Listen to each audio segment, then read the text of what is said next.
Cricket की दुनिया में ना इस वक्त समझ लीजिए एक भूचाल सा आ गया है। एक ऐसा फैसला लिया गया है जिसने सबको चौंका दिया है और सबकी नजरें बस एक ही टीम पर टिकी हुई हैं। और सवाल सवाल बहुत सीधा और उतना ही बड़ा है। क्या पाकिस्तान T20 वर्ल्ड कप से बाहर होने वाला है? और यकीन मानिए, ये सिर्फ एक सवाल नहीं है, ये एक बहुत बड़ा संकट है जो दरवाजे पर खड़ा है। तो आखिर ऐसा हुआ क्या कि आईसीसी मतलब इंटरनेशनल क्रिकेट काउंसिल क्रिकेट की इतनी बड़ी टीम पर बैन लगाने के बारे में सोच भी रहा है? इस पूरे मामले की जड़ तक चलते हैं। चलिए एक एक करके इसकी परतें खोलते हैं। तो सबसे पहले बात करते हैं उस सबसे बड़े खतरे की जो इस वक्त पाकिस्तान क्रिकेट पर मंडरा रहा है। देखिए, हुआ ये है कि पाकिस्तान ने धमकी दी है कि वो भारत के खिलाफ अपना T20 वर्ल्ड कप का मैच नहीं खेलेगा। और बस यहीं से सारा का सारा विवाद शुरू हो गया। ठीक है, तो चलिए इस पूरे मामले को थोड़ा और गहराई से समझते हैं। देखिए, पाकिस्तान क्रिकेट बोर्ड यानी पीसीबी उसने साफ साफ कह दिया है कि वो 15 फरवरी को भारत के साथ होने वाला मैच नहीं खेलेगा, उसका बहिष्कार करेगा। अब आधिकारिक वजह बताई जा रही है कि वो बांग्लादेश को अपना समर्थन दिखाना चाहते हैं।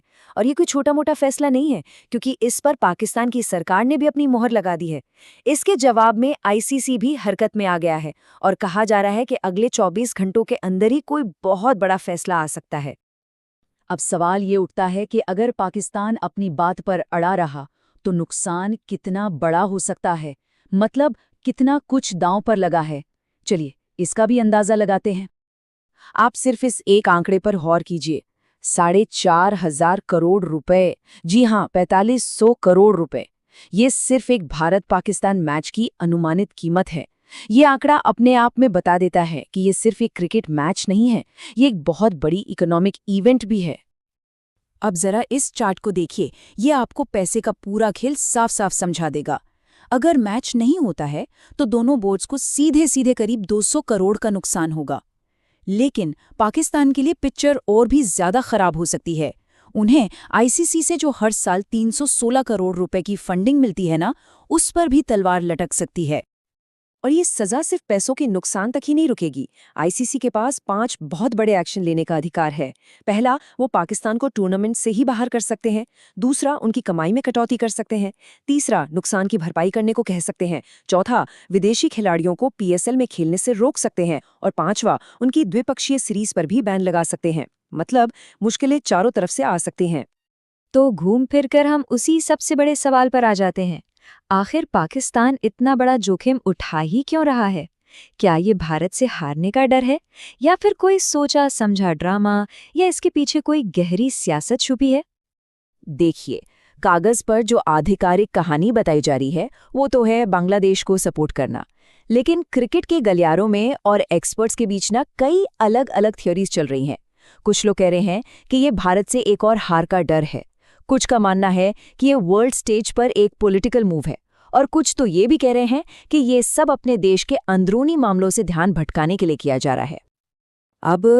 अब जो चीज इस पूरे मामले को और भी दिलचस्प बनाती है वो है इसकी टाइमिंग।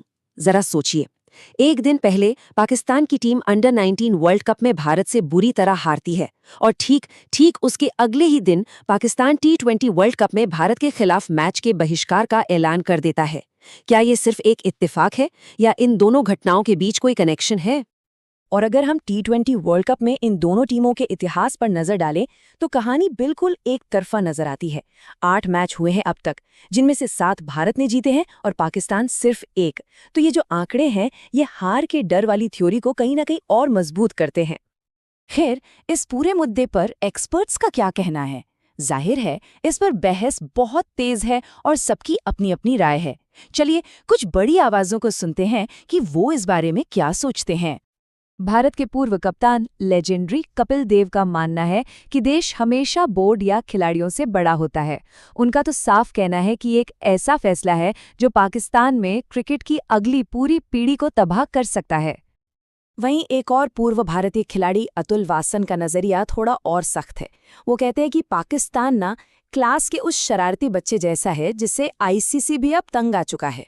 उन्हें लगता है कि आखिरी में कोई ना कोई आकर उन्हें पैसों की मदद कर ही देगा। और दिलचस्प बात यह है कि पाकिस्तान के अंदर से भी ऐसी ही आवाजें उठ रही हैं। पाकिस्तानी एनालिस्ट आरजू काज़मी का कहना है कि पाकिस्तान की आवाम तो ये मैच देखना चाहती है।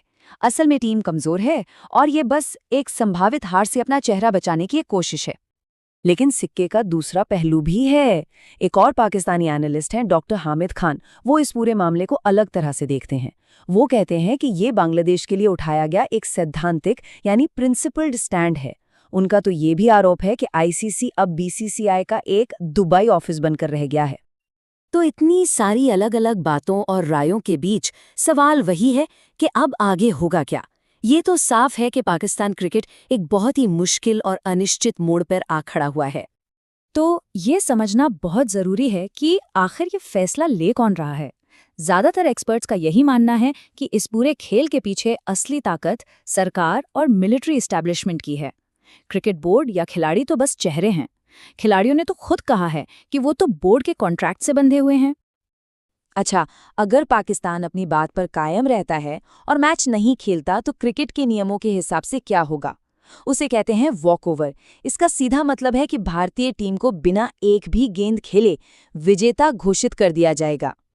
तो आखिर में पाकिस्तान एक ऐसे दौराहे पर खड़ा है जहां से एक रास्ता जाता है अपने पॉलिटिकल स्टैंड पर कायम रहने का और अपने पूरे क्रिकेटिंग भविष्य को दांव पर लगाने का, और दूसरा रास्ता जाता है दुनिया भर के भारी दबाव के आगे झुककर अपना फैसला वापस लेने का।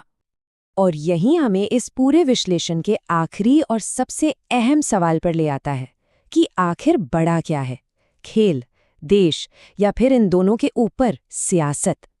इस सवाल का जो भी जवाब होगा वही पाकिस्तान क्रिकेट का आने वाला कल तय करेगा।